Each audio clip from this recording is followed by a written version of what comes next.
Hello dear students, so today we are going to learn a new name reaction, that is Wittig reaction.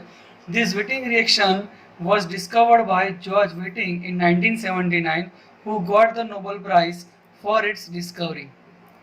So now before jump into the Wittig reaction, let us understand the ylide. What is ylide? Now ylides are generally known as neutral compound which is having a adjacent opposite charge. Suppose if we are having a P on the positive charge and carbon which is having a negative charge. Suppose if we are having a nitrogen that is having a positive charge, carbon which is having a negative charge, sulfur which is having a positive charge and carbon which is having a negative charge. So here we are having a 1-2 position, a positive and negative charge. So that type of compound is known as ylide. Here the positive charge on the phosphorus, that is why it is known as P ylide. It is an ylide, and here it is a S ylide. Okay, so now P ylide and N ylide. In Wittig reaction we are generally using a P ylide. So now this is the basic structure of P ylide. Here we are having a phosphorus which is having a positive charge, and there is a trimethyl group over here, CH2, which is having a negative charge. In resonance it will form this type of bond, that is P double bond CH2, and here we are having a CH3 thrice molecule. Now this is a d pi p pi bond. Now this d pi p pi bond, it is not very much stable. Okay, you have to remember that this d pi p pi bond is not stable. Now let us understand how we can produce a ylide and how we can generate a P ylide. Suppose if we are having this type of molecule P, here we are having a PH3 compound. When it is reacted with the RCH2X, okay, now this lone pair of electron will attach towards the positive charge of the carbon. It is just because of the inductive effect of this compound, so it will produce this type of compound, that is RCHH. Here we are having a P positive charge PH3. Okay, now in the presence of the base, this H will be removed. So here we are getting this type of compound, that is P. Here we are having a PH3 compound. Now here we are having a CH minus charge and R. So this is our P ylide. Okay, so by that way you can generate a P ylide. Okay, so now in above preparation we have seen that we are using a base. In base we can use a butyl lithium as well as the NH2 minus and lithium hexamethylene diacylyl azide group. Now here we are having halogen that should be having a I, Br and Cl. Rx should be a primary or secondary. Now let us understand the classification of the ylide. So ylides are generally classified into the main two categories, that is a stabilized ylide and unstabilized ylide. Now what do you mean by the stabilized ylide? Here we can see that the carbanion which is having a negative charge, that is adjacent with the positive charge of the phosphorus group. Now this negative charge will make a bond over here in conjugation of this ketonic compound, that will falls over here, it will have a negative charge. So the nucleophile character will be decreased. So this type of compound, it is known as a stabilized ylide. Here in unstabilized ylide you will not find any type of electron withdrawing group. So in stabilized ylide you can find a electron withdrawing group. In unstabilized ylide there is no electron withdrawing group. Okay, so this is the classification of the ylide, whether you can find out the electron withdrawing group in stabilized ylide and there is no electron withdrawing group in unstabilized ylide.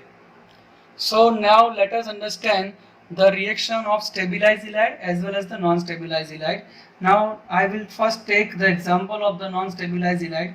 Suppose if I am having this type of compound R dash. Now here we are having a negative charge over here. Here we are having a positive charge on the phosphorus with the PPH3 group. Here when we are reacting with the RCHO, that is the aldehyde compound, now this negative charge will make a bond over here, this will fall down over here. So here we can produce this type of compound, that is P positive. Here we are having a PH3, okay, that is oxygen. Here we are having a, let's say, R1, here we are having a R2 compound. Now this positive charge, it is not stable, so this will falls over here, so this will make a bond over here, this will make a bond over here, this phosphanum oxide will be broken down. So here we can get this type of compound, that is a alkene compound.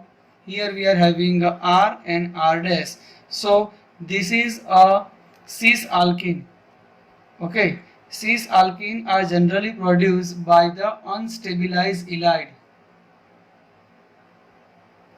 Okay, so this is a unstabilized halide.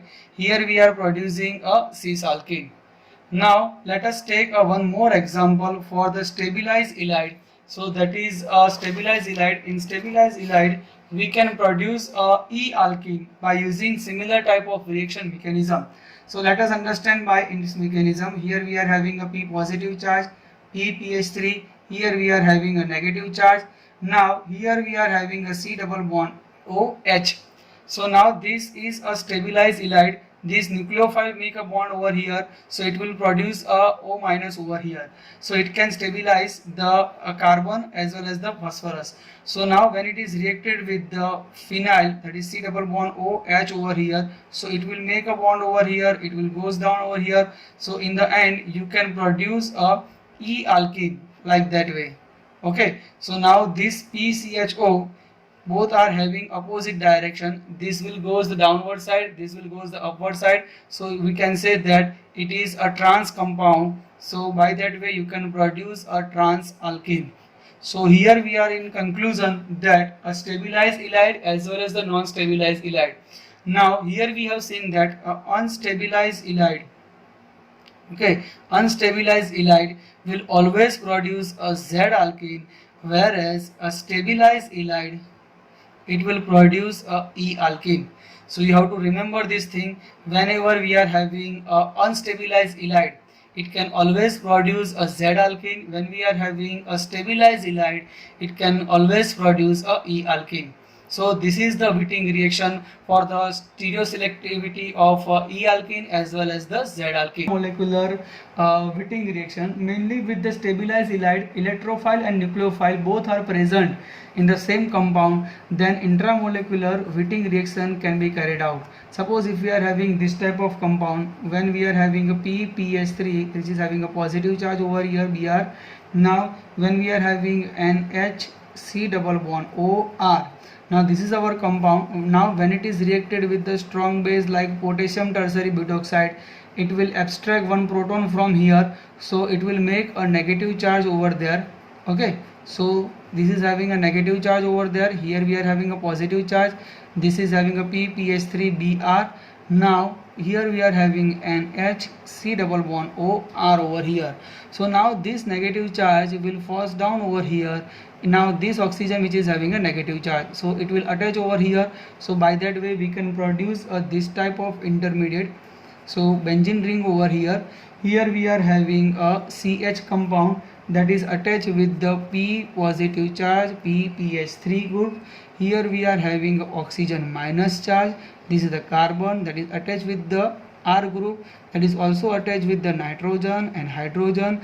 This will make a bond over here. So this is our intermediate. So now this is this intermediate, it is not very stable, so it will make a bond positive negative charge. This will make a bond over here, so we can get this type of product. So here we are getting a benzene ring over here. Now this is a 5-membered ring over here. Here we are getting nitrogen, hydrogen. Here we are getting a R group over here. This is a oxygen, this is a PPH3 group. This will make a bond over here. So now it is not very much stable, so it will force down over here. This will make a bond over here. So this is phosphanum oxide group will be removed over here, and we can get the double bond over here. So by the Syn elimination reaction, okay, by the Syn elimination reaction we can get this type of intermediate, that is a benzene ring over here. Okay, so that is C double bond C, that is a double bond over here. Now here we are having a nitrogen and hydrogen. Here we are getting a R group. So by that way you can prepare a olefin by the help of the intramolecular Wittig reaction.